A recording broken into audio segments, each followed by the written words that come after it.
America में राष्ट्रपति पद के लिए वर्ष 2020 के चुनाव कई मायने में ऐतिहासिक रहे हैं। अमेरिका के इतिहास में ये पहली बार हो रहा है कि विनर और रनर दोनों ही उम्मीदवारों को इतने वोट मिले हैं कि अमेरिका के इतिहास में आज तक किसी राष्ट्रपति पद के विजेता को नहीं मिले। जो बाइडेन और डोनाल्ड ट्रंप दोनों ही उम्मीदवार अब तक 7 करोड़ से अधिक वोट प्राप्त कर चुके हैं। अमेरिका के इतिहास में इसके पहले सबसे अधिक वोट पाने वाले राष्ट्रपति बराक ओबामा रहे थे, जिन्हें करीब 6 करोड़ 95 लाख वोट मिले थे। लेकिन इस बार दोनों ही पार्टियों के उम्मीदवारों को 7 करोड़ से अधिक वोट मिल चुके हैं। जो बाइडेन के वोटों का आंकड़ा तो करीब 7.5 करोड़ तक पहुंच चुका है। यही नहीं, अमेरिका के 120 सालों के इतिहास में इस बार सबसे अधिक 67% से अधिक मतदान भी हुआ है। लेकिन इस बार के मतदान में साफ है कि किसी एक पार्टी के लिए लहर नहीं देखी गई, जैसे कि ब्लू लहर का दावा चुनाव पूर्व किया जा रहा था।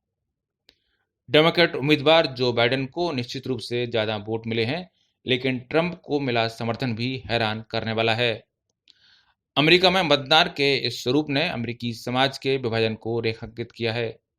इसलिए राष्ट्रपति पद की दौड़ में आगे चल रहे जो बाइडेन शुक्रवार को जब राष्ट्र के नाम संबोधन के लिए आगे आए तो उनके स्वर में एक चिंता भी साफ झलक रही थी।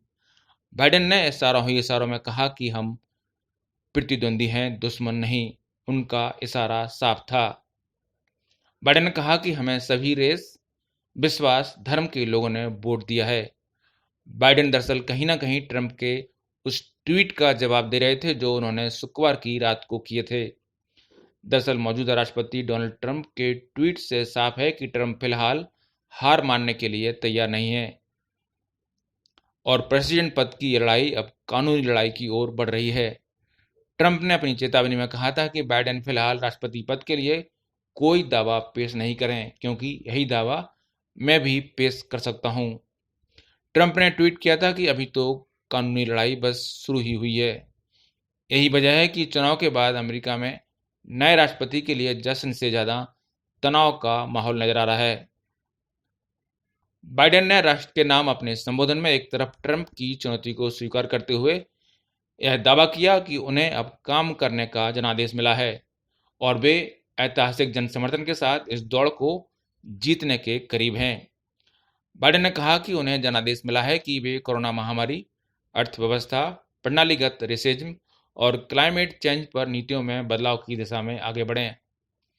साथ ही बाइडेन के देश के नाम संबोधन में एक चिंता भी साफ देखी जा सकती थी कि चुनाव ने देश को बांट दिया है।